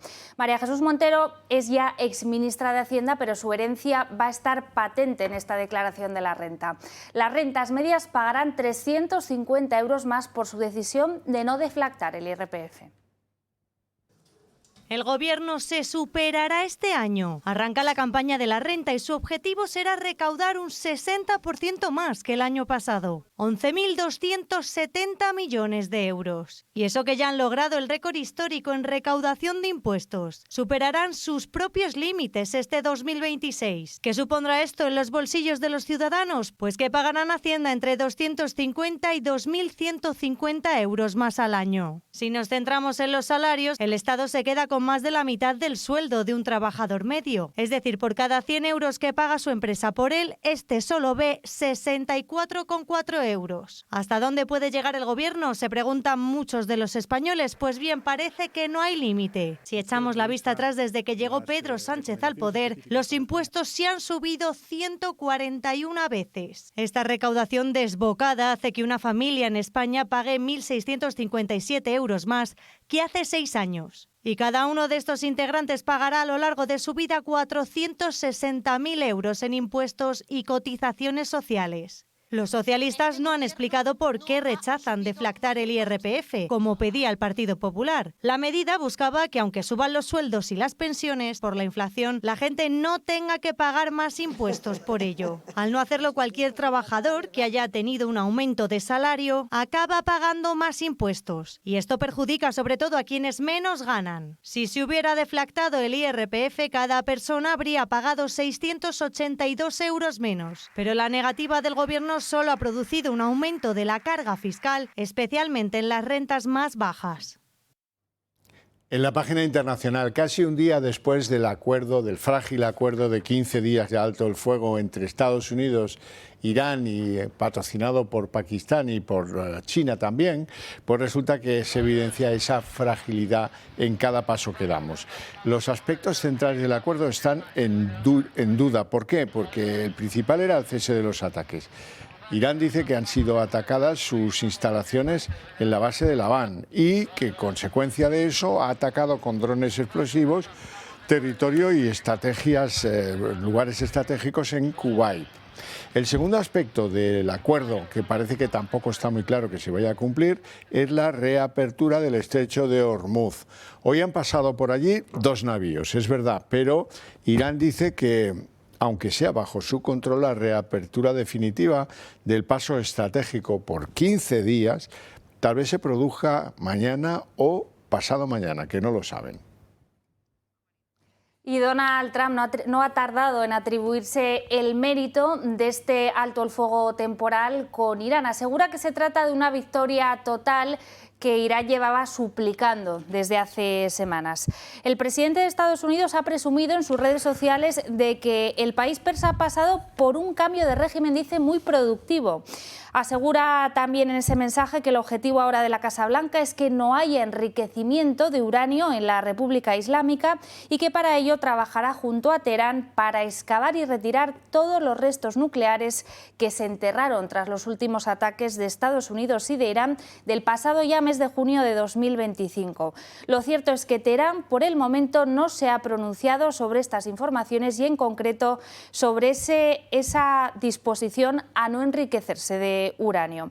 Y, por otro lado, el jefe del despacho Oval ha aprovechado esta tregua para lanzar una nueva amenaza a todos los países que decidan colaborar de alguna manera con la República Islámica. Asegura y amenaza a Donald Trump con aranceles de hasta el 50%, un arancel dice que será inmediato a aquellos países que decidan vender productos, en concreto armas, a Irán.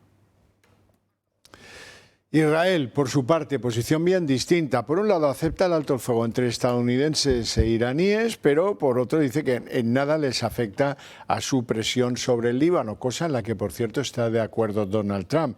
Este mediodía, los israelíes han lanzado el mayor ataque sobre suelo libanés que se ha producido desde que se comenzó esta guerra, hace algo más de un mes. En un comunicado, las fuerzas de defensa de Israel aseguraron haber alcanzado más de un centenar de posiciones de la organización terrorista Hezbollah, incluido algunos ataques en el propio centro de Beirut. Los bombardeos tremendos de las posiciones en el Líbano han causado por lo menos 250 muertos. Y la buena noticia es que la tregua temporal entre Estados Unidos e Irán se ha recibido hoy con euforia en los mercados y ha provocado una importante caída por fin del petróleo y del gas natural. El crudo cotiza ahora mismo en los $95 por barril, con una bajada respecto a ayer del 13%, algo que no se veía desde las primeras jornadas de la epidemia del coronavirus. El gas natural, por su parte, bajó el 9,63% y se coloca hoy en el entorno de los 45 euros el megavatio hora. Las bolsas también han reaccionado hoy con optimismo a este anuncio de tregua. El IBEX ha subido casi un 4% y los parques europeos, tras cerrar este martes en rojo, han aprovechado este miércoles para coger algo de oxígeno. En la página de Sociedad, la Guardia Civil certifica que la vía accidentada en Adamuz, en Córdoba, se rompió un día antes y que no saltó la alarma por un defecto en la configuración de los sistemas de seguridad de Adif, que fueron incapaces de interpretar como rotura del raíl una de las leves caídas de voltaje que presentaba. Esta anomalía pues debiera haber generado una alarma automática, un aviso que no se produjo. Los sistemas de Adif detectaron 22 horas antes de la tragedia esta caída de tensión en el circuito del carril, pero este error de configuración les impidió activar los avisos. El informe cuestiona al gestor ferroviario, Adif, y dice explícitamente que hubo una rotura franca del carril mucho antes del siniestro. Bueno, y seguimos muy pendientes de los incendios que desde el principio de esta semana se están produciendo en Asturias y en Cantabria. La buena noticia es que, pese a que muchos de estos fuegos siguen activos, en las últimas horas ese riesgo ha descendido, pero sigue siendo importante debido a que sigue haciendo mucho calor en estas regiones y la temperatura va por encima de lo normal en esta temporada del año. En Cantabria, 21 fuegos siguen en estos momentos activos, aunque 11 están controlados. Los más destacados están en Campollo, en Vega de Liébana, en Bárcena Mayor y en Valdáliga. El Ejecutivo Autonómico ha recomendado ya el uso de la mascarilla y limitar la actividad en el exterior en los municipios del centro occidental de Cantabria. ¿Y qué pasa en Asturias? Bueno, allí en estos momentos siguen activos 14 incendios que afectan a 12 municipios. La región sigue en riesgo muy alto a pesar de que se prevé que las temperaturas desciendan mañana jueves y las lluvias vuelvan a la cordillera cantábrica. Ojo, porque el Gobierno de la región, en concreto el consejero responsable de emergencias, ya habla de fuegos intencionados. Atribuye estas llamas, dice, a la acción de los incendiarios. En España suele decirse que el más tonto hace relojes, pero aquí hay mucho tonto en el mundo del deporte que, teniendo una pasta y gustándole los relojes, deduzco yo, pues se dedican a comprar haciendo contrabando. Bueno, eso es lo que les ha pasado a varios jugadores de fútbol muy conocidos de primera división, que están siendo investigados por un juez de Andorra precisamente por comprar relojes de alta gama que están ahora mismo bajo sospecha. Hablamos de futbolistas tan conocidos como Dani Carvajal, Santi Cazorla, Pilicueta o algunos ya retirados, como es el caso de David Silva. Todos ellos están siendo investigados por presuntamente comprar relojes de lujo de contrabando. Los futbolistas los compraron a una firma andorrana en vez de a los fabricantes originales, y la mayoría de operaciones fueron por modelos de la relojera suiza Rolex o Patek Philippe. Ya saben que son bastante caros. El que más dinero habría pagado se habría llegado a gastar casi 415.000 euros en relojes. El magistrado también interroga a 7 particulares o empresas españolas que vendieron los relojes a esta firma andorrana, que luego revendía a los futbolistas. Seguiremos muy pendientes a ver de las novedades que arroja este curioso caso. Y hasta aquí el día en 30 minutos. Les deseamos una feliz noche a todos, y a los que nos sigan en el conjunto de la programación del Toro, pues mucho mejor. Más felicidad les deseamos. Y si quieren todas las novedades de la historia moderna y de la historia antigua, ya saben que tienen una oportunidad de oro. Ahora con Miguel Gutiérrez. Hasta mañana.